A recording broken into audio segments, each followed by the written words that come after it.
무명 시절만 무려 5년. 솔로 데뷔 직후에는 치명적인 골반 부상까지 겪었고 금복무로 인한 공백기까지 피할 수 없었던 가수 성리. 그런데 지금 그는 월 수천만 원대의 수입이 거론될 만큼 완전히 다른 위치에 올라서 있습니다. 많은 사람들은 결과만 보고 운이 좋았다, 시기를 잘 탔다라고 쉽게 말하지만 성리의 인생을 조금만 깊이 들여다보면 전혀 다른 결론에 도달하게 됩니다. 그의 성공은 결코 우연히 떨어진 행운이 아니었습니다. 오히려 실패와 좌절, 부상과 공백, 그리고 무명 생활 속에서도 자신이 가진 능력을 포기하지 않고 끝까지 갈고 닦은 끝에 완성된 아주 친밀하고도 처절한 설계의 결과에 가까웠습니다. 그렇다면 도대체 성리는 어떻게 여기까지 올라올 수 있었을까요? 성리의 이야기를 이해하려면 가장 먼저 그의 무명 시절부터 봐야 합니다. 지금은 많은 사람들이 무대 위에서 안정적인 가창력과 감성을 동시에 갖춘 가수로 기억하지만 그 출발은 결코 화려하지 않았습니다. 성리는 2012년 그룹 K보이즈로 데뷔했지만 당시 활동은 대중적 반향을 일으키는데 실패했고 사실상 큰 주목을 받지 못한 채 묻혀버렸습니다. 데뷔를 했다는 사실만으로 미래가 보장되는 것이 아닌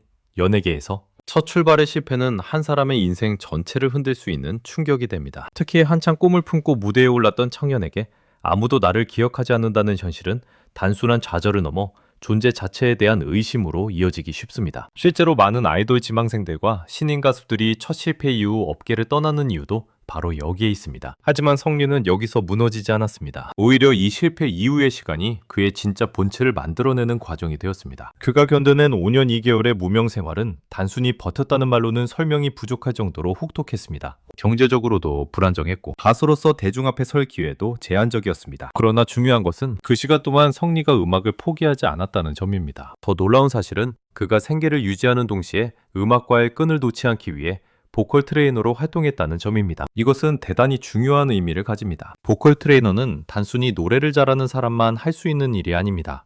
발성이 어떻게 만들어지는지, 호흡은 어떻게 써야 하는지, 고음은 어떤 메커니즘으로 버텨야 하는지, 감정 전달은 어떤 방식으로 소리에 실리는지를 이해해야만 가능한 일입니다. 즉, 성리는 무명 시절에 단순한 가수 지망생이 아니라 이미 목소리를 구조적으로 이해하는 기술자로 성장하고 있었던 것입니다. 이 시기가 없었다면 훗날 그가 아이돌식 보컬, 발라드 감성, 그리고 트로트 특유의 짙은 정서까지 자유롭게 넘나드는 하이브리드 아티스트가 되기는 어려웠을 것입니다. 결국 이 5년 2개월은 버려진 시간이 아니라 지금의 성리를 만든 가장 중요한 토대였습니다. 이후 그의 인생은 조금씩 방향을 바꾸기 시작합니다. 대중에게 얼굴을 알릴 수 있는 방송 기회를 향해 그는 계속 도전했고 그 과정에서 너의 목소리가 보여에 출연하며 앙코르와트 아이돌이라는 독특한 별명으로 눈길을 끌게 됩니다. 이 점에는 단순한 예능 출연 이상의 의미가 있습니다. 무명 가수가 대중의 기억 속에 단 한 번이라도 각인되기 위해서는 때로는 자존심을 내려놓고 어떤 방식으로든 존재를 드러내야 하기 때문입니다. 성리는 그 문을 두드렸고 마침내 조금씩 이름을 알리기 시작했습니다. 그리고 그의 인생에서 가장 큰 전환점 중 하나였던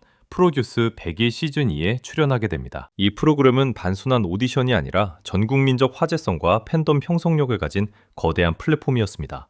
성리는 이 무대를 통해 뛰어난 보컬 실력과 안정적인 퍼포먼스, 그리고 리더십까지 보여주며 확실히 존재감을 남겼습니다. 조디오 최종 데뷔조에는 들지 못했습니다. 많은 이들이 이 대목을 실패라고 기억할 수 있습니다. 하지만 성리에게 이 탈락은 끝이 아니라 오히려 시작이었습니다. 왜냐하면 그는 그 과정에서 자신의 실력을 알아봐준 팬들을 얻었기 때문입니다. 오디션 프로그램에서 최종 순위가 전부는 아닙니다. 더 중요한 것은 누가 진짜 팬덤을 확보하느냐입니다. 성리는 방송 이후 꾸준히 자신을 지지하는 팬층을 만들었고 그 힘을 바탕으로 파생그룹 레인즈로 다시 무대에 오르게 됩니다. 여기서 주목해야 할 부분은 그가 단순한 멤버가 아니라 메인 보컬이자 리더였다는 점입니다. 이는 성리가 단지 인기만 있는 참가자가 아니었다는 뜻입니다. 팀을 이끌 수 있는 중심축이자 음악적으로 가장 신뢰받는 핵심 인물이었다는 의미입니다. 레인즈 활동은 비록 길지 않았지만 성리에게는 매우 결정적인 시기였습니다. 이 시기를 통해 그는 단순한 오디션 출신 참가자가 아니라 팬덤을 가진 실력파 아티스트로 자리매김하기 시작했고 이후의 모든 활동을 떠받치는 첫 번째 코어, 팬덤을 확보하게 됩니다. 그래서 성리의 프로듀스 100일 탈락은 결코 실패가 아니었습니다. 오히려 가장 값진 자산을 얻게 된 과정이었습니다. 하지만 인생이 그렇게 쉽게 풀리진 않았습니다. 성리는 그룹 활동 이후 솔로 가수로 새로운 출발을 시도했고 자신의 이름을 전면에 내건 첫 번째 활동을 시작합니다. 보통 이 시기는 가수에게 가장 중요한 순간입니다. 팀의 이름이 아닌 개인의 이름으로 대중에게 승부를 거는 시기이기 때문입니다. 그런데 바로 그 시점에서 그는 치명적인 위기를 맞습니다. 솔로 데뷔 직후 심각한 골반 부상을 입으면서 공식 활동을 전면 중단하게 된 것입니다. 퍼포먼스와 무대 장악력이 중요한 아이돌 출신 가수에게 골반 부수는 사실상 치명타입니다. 단순한 통증의 문제가 아니라 춤과 움직임, 무대 동선, 체력 운영 전체를 흔드는 문제이기 때문입니다. 일반적인 경우라면 이 시점에서 커리어가 사실상 꺾였다고 봐도 무리가 없습니다. 실제로 많은 아티스트들이 이런 신체적 위기를 겪은 뒤 긴 공백에 빠지거나 복귀하더라도 예전의 흐름을 되찾지 못하는 경우가 많습니다. 그런데 성리는 여기서 또 한 번 놀라운 선택을 합니다. 그는 자신에게 닥친 위기를 단순히 불행으로만 받아들이지 않았습니다. 오히려 자신의 가장 본질적인 무기가 무엇인지 다시 점검했고, 퍼포먼스 비중이 큰 댄스 중심 활동보다 목소리 그 자체로 승부할 수 있는 길을 선택합니다. 바로 트로트 시장으로의 전환이었습니다. 이 선택은 매우 전략적이면서도 탁월했습니다. 트로트는 단순히 장르만 바꾸는 것이 아닙니다. 보컬의 결, 감정전, 발음, 곡 해석, 인생 서사까지 모두 요구하는 영역입니다. 그러나 성리는 오랜 무명 시절 동안 다져온 보컬 기술과 감정선 덕분에 이 장르에 빠르게 적응할 수 있었습니다. 결국 골반 부상은 그를 멈추게 한 사건이 아니라 오히려 진짜 자신의 무기를 전면에 내세우게 만든 결정적 계기가 되었습니다. 말 그대로 위기를 기회로 바꾼 순간이었던 것입니다. 이후 성리는 본격적으로 트로트 시장에 발을 들이며 새로운 가능성을 증명하기 시작합니다. 트롯파이터부터 미스터 트롯이에 이르기까지 그는 서바이벌 프로그램을 통해 대중에게 다시 한번 강한 인상을 남겼고, 이제는 아이돌 출신이라는 수식어보다 감성 보컬이라는 평가로 더 많이 회자되기 시작했습니다. 여기서 성리의 가장 큰 강점이 드러납니다. 그는 전통적인 트로트 가수와는 다르게 아이돌 특유의 세련된 비주얼과 무대 감각을 갖고 있으면서도 동시에 트로트가 요구하는 깊은 한과 절절한 감정 표현까지 소화할 수 있는 드문 유형의 아티스트입니다. 이 조합은 시장에서 흔하지 않습니다. 너무 아이돌 같으면 성인층에게 깊이가 부족해 보일 수 있고, 너무 전통적이면 젊은 층에게 확장성이 떨어질 수 있습니다. 그런데 성리는 이 두 세계를 동시에 품어내는 데 성공했습니다. 그래서 그는 단지 장르를 옮긴 가수가 아니라 시장의 경계를 넘나드는 크로스오버 아티스트로 자리 잡게 된 것입니다. 그렇다면 대중이 가장 궁금해하는 경제적 가치, 즉 월 수입은 어느 정도일까요? 물론 연예인의 정확한 소득은 공개되지 않는 경우가 대부분이지만, 현재 트로트 시장의 구조와 행사 단가, 방송 출연 규모를 기준으로 충분히 가정적인 추정은 가능합니다. 트로트 시장의 가장 큰 특징은 오프라인 행사에서 강력한 현금 흐름이 발생한다는 점입니다. 특히 지역 축제, 기업 행사, 특집 무대 등은 봄과 가을 성수기를 중심으로 섭외가 집중되며 인지도가 있는 가수일수록 수익성이 크게 올라갑니다. 성리처럼 미스터 트롯 계열 서바이벌을 통해 전국 단위 인지도를 확보한 가수의 경우 월 20회 내외의 행사를 소화한다고 가정했을 때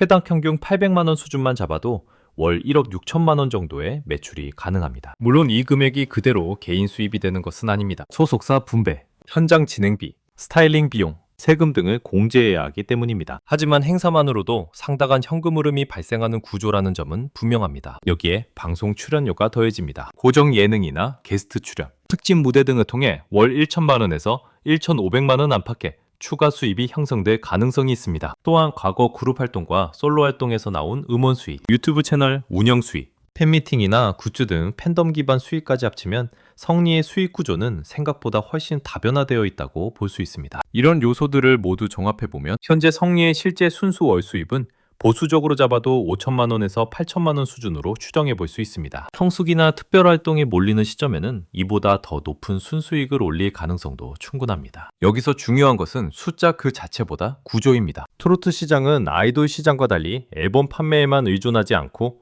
행사와 방송, 팬덤 활동이 유기적으로 연결되면서 훨씬 빠른 현금 회전이 일어납니다. 그래서 성리의 현재 수입 구조를 이해하려면 트로트 시장은 현금 흐름 자체가 다르다는 점을 먼저 이해해야 합니다. 이러한 수입 구조가 몇 년간 안정적으로 이어졌다면 자연스럽게 자산 규모에도 관심이 쏠릴 수밖에 없습니다. 성리는 2020년 이후 트로트 시장에 본격적으로 안착하며 자산 축적의 속도를 높였을 가능성이 큽니다. 무명과 아이돌 시절에는 실질적인 수익이 크지 않았겠지만 일정 수준 이상의 행사 단가와 방송 출연료를 확보하기 시작한 이후에는 현금 유입의 규모 자체가 달라졌기 때문입니다. 만약 이 시기 벌어들인 수익을 단순 소비가 아니라 자산화 전략으로 연결했다면, 즉 서울 및 수도권의 아파트 매입이나 소형 빌딩 혹은 안정적인 금융자산으로 분산했다면 현재 그의 추정 자산은 30억 원에서 50억 원 수준까지도 가정해 볼 수 있습니다. 물론 이는 어디까지나 시장 단가와 활동량을 기준으로 한 추정치이지만 분명한 것은 한때 이름조차 알리기 힘들었던 무명 가수가 이제는 자산가의 반열을 논할 정도로 올라섰다는 사실입니다. 그리고 그 변화는 하루아침에 만들어진 기적이 아니라 오랜 실패와 기술 축적, 전략적 장르 전환, 그리고 정확한 시장 진입이 만들어낸 결과였습니다. 결국 성리의 이야기는 단순한 성공담이 아닙니다. 무명에서 자산가로 올라선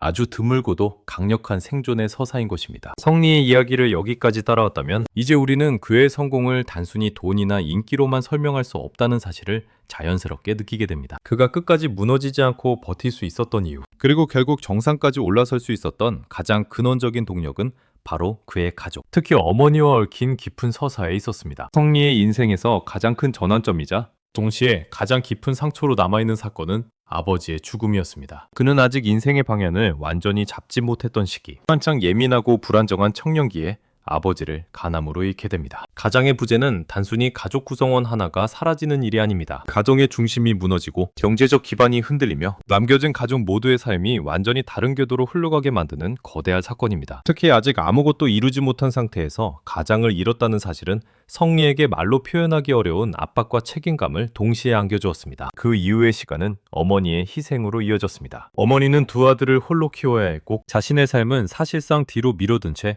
오직 생계와 자식 양육에 모든 것을 쏟아야 했습니다. 평범한 일상을 누릴 여유도, 자신을 돌볼 시간도 없이 오직 가족을 위해 살아가는 삶. 성리는 그 모습을 누구보다 가까이에서 지켜봤습니다. 어린 시절에는 그 의미를 완전히 이해하지 못했을 수도 있지만 시간이 흐르면서 그는 점점 깨닫게 됩니다. 이 희생을 반드시 되돌려드려야 한다는 생각. 그리고 내가 성공하지 못하면 이 모든 고생이 헛되게 된다는 두려움이 동시에 그의 마음속에 자리 잡기 시작한 것입니다.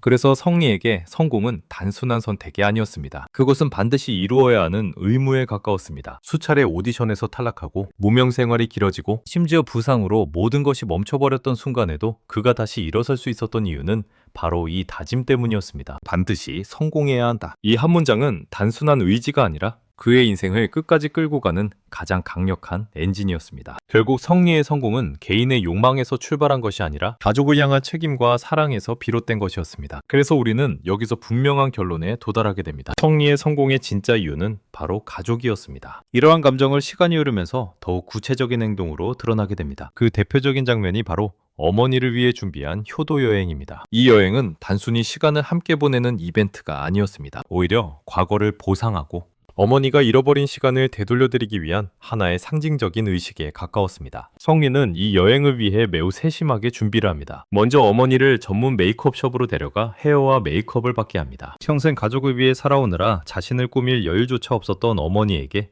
거울 속의 새로운 모습은 낯설면서도 감동적인 경험이었을 것입니다. 그리고 이어지는 고급 레스토랑에서의 식사. 평소라면 쉽게 접하기 어려웠던 분위기 속에서 어머니는 비로소 누군가를 위해 사는 사람이 아니라 대접받는 사람이 됩니다. 하지만 이 여행의 진짜 핵심은 따로 있었습니다. 바로 성리가 어머니를 위해 직접 노래를 불러주는 순간입니다. 무대 위에서 수많은 관객을 울렸던 그의 목소리가 오직 한 사람을 위해 울려 퍼지는 장면. 그 노래는 단순한 공연이 아니라 그동안 말로 다 표현하지 못했던 감사와 사랑, 그리고 미안함이 모두 담긴 진심 그 자체였습니다. 어머니가 눈물을 흘리는 이유도 바로 여기에 있습니다. 이 여행은 단순한 여행이 아니라 지난 세월을 위로하는 시간이었기 때문입니다. 그런데 성리의 효심은 여기서 끝나지 않습니다. 오히려 더 놀라운 부분은 그의 건강관리 방식에서 드러납니다. 그는 단순히 어머니를 챙기는 수준을 넘어 거의 전문가에 가까운 수준으로 건강을 관리하기 시작합니다. 과거 어머니는 고혈압과 콜레스테롤 수치 문제로 건강에 적신호가 켜진 상태였습니다. 특히 LDL 콜레스테롤 수치가 133으로 위험 구간에 있었고 이는 심혈관 질환으로 이어질 가능성이 높은 상태였습니다. 하지만 성리는 이를 방치하지 않았습니다. 식단을 철저히 관리하고 영양 섭취를 조절하며 꾸준히 건강 상태를 체크했습니다. 그 과정에서 대표적으로 등장하는 것이 바로 당근 주스입니다. 단순한 민간요법이 아니라 실제로 혈관 건강에 도움을 줄 수 있는 영양소를 기반으로 한 선택이었습니다. 그리고 그 결과는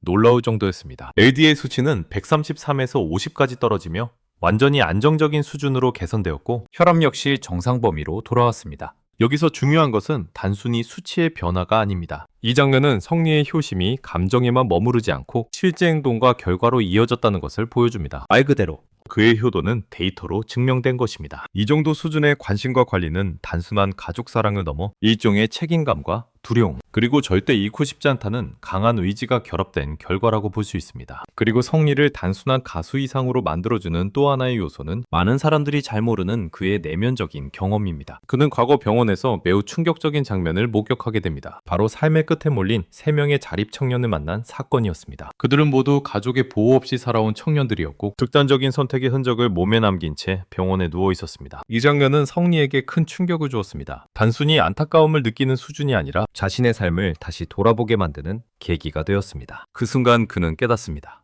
나는 멈추면 안 된다. 누군가는 버티지 못하고 무너지는 현실 속에서 자신이 할 수 있는 것은 끝까지 살아남아 무언가를 이루는 것이라는 생각이 들었기 때문입니다. 이 경험 이후 그의 삶에 대한 태도는 완전히 달라졌습니다. 그는 더 이상 단순히 성공을 꿈꾸는 사람이 아니라 멈추지 않아야 하는 이유를 가진 사람이 되었습니다. 그래서 우리는 말할 수 있습니다. 성리는 반순한 가수가 아닙니다. 그의 무대에는 삶에 대한 태도와 철학이 함께 담겨 있습니다. 이 모든 것을 지탱해주는 또 하나의 축이 바로 그의 팬덤, 성리학자입니다. 이 이름부터가 매우 특별합니다. 단순히 귀엽거나 기억하기 쉬운 이름이 아니라 철학적인 의미를 담고 있기 때문입니다. 성리학자라는 표현은 단순히 팬이라는 개념을 넘어 성리라는 사람을 이해하고 연구하는 동반자라는 의미를 내포하고 있습니다. 실제로 성리와 팬들의 관계는 일반적인 연예인과 팬의 관계와는 조금 다릅니다. 일방적으로 소비하고 소비되는 구조가 아니라 서로의 감정을 공유하고 함께 성장하는 관계에 가깝습니다. 성리는 팬들을 단순한 소비자로 대하지 않고 자신의 이야기를 함께 만들어가는 존재로 인식합니다. 그리고 팬들 역시 그의 서사와 감정, 그리고 삶의 태도에 깊이 공감하며 강한 유대감을 형성합니다. 이러한 관계는 결국 경제적인 가치로도 이어집니다. 트로트 시장에서 팬덤의 충성도는 매우 중요한 요소이며 실제로 행사, 공연, 굿즈 등 다양한 영역에서 직접적인 영향을 미칩니다. 그래서 그 결속력 자체가 매우 강력한 자산이라고 볼 수 있습니다. 어떤 의미에서는 돈보다 더 강한 힘을 가진 존재라고도 할 수 있습니다. 결국 지금까지의 모든 이야기를 종합해보면 성리의 성공은 단일한 요소로 설명할 수 없습니다. 실패를 견뎌낸 시간, 보컬이라는 기술적 기반, 시장을 읽고 장르를 전환한 전략, 가족과 타인의 고통을 통해 얻은 철학, 그리고 팬덤과의 강한 유대까지 이 모든 요소가 하나로 결합되면서 지금의 성리를 만들어낸 것입니다. 그래서 그의 이야기는 단순한 성공담이 아닙니다. 그것은 구조입니다. 실패에서 기술로, 기술에서 전략으로, 전략에서 감정으로, 감정에서 철학으로 이어지는 하나의 완성된 구조. 그리고 그 구조 위에 쌓인 결과가 바로 지금 우리가 보고 있는 무명전설 성리입니다. 결국 우리는 이 이야기의 끝에서 한 가지 분명한 결론에 도달하게 됩니다. 성공은 결코 운이 아닙니다. 성공은 만들어지는 것입니다. 이 영상은 여기서 마치겠습니다. 다음 영상에서 더 흥미로운 이야기로 다시 찾아뵙겠습니다. 여러분의 좋아요와 구독은 저에게 큰 힘이 됩니다. 제 채널 이슈 차트를 구독하시고 최신 이야기 놓치지 마세요. 감사합니다.